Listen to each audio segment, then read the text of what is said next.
A long time ago, in ancient India, there was a man who possessed a heart deeply consumed by bitterness and jealousy. He could not stand to see anyone in peace.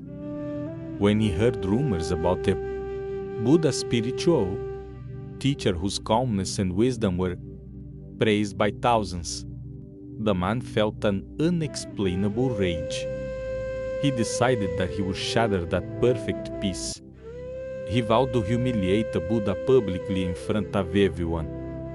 He found the Buddha sitting quietly beneath the shade of a massive tree, surrounded by a large circle of devoted disciples. The atmosphere was perfectly silent and sacred. Without warning, the bitter man burst through the crowd.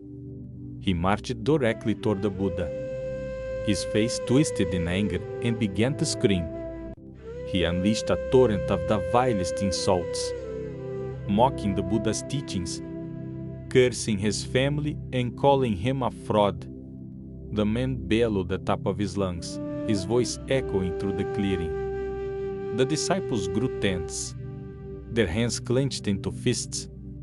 Their hearts raced, and they looked at their master, waiting for a signal to defend him. They expected an argument, an explanation, or at least a flash of anger. But the Buddha did absolutely nothing. He sat completely still.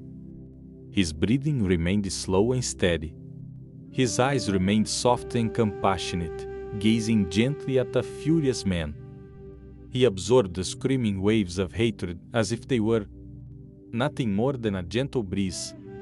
Minutes passed, and the man kept shouting, pouring every ounce of poison he had inside him.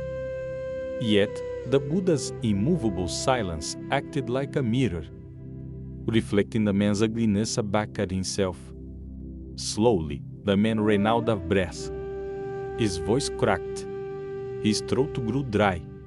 The profound silence of the environment began to feel heavy, suffocating, and incredibly awkward for the attacker.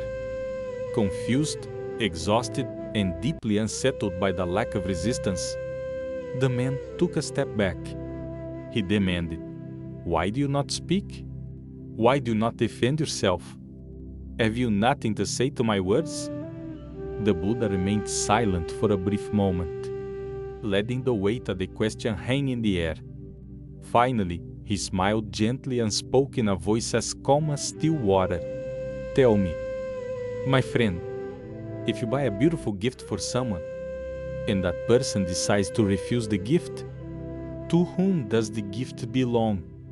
The man, caught off guard by the strange question, blinked and muttered, "No." "It would still belong to me, of course. I bought it."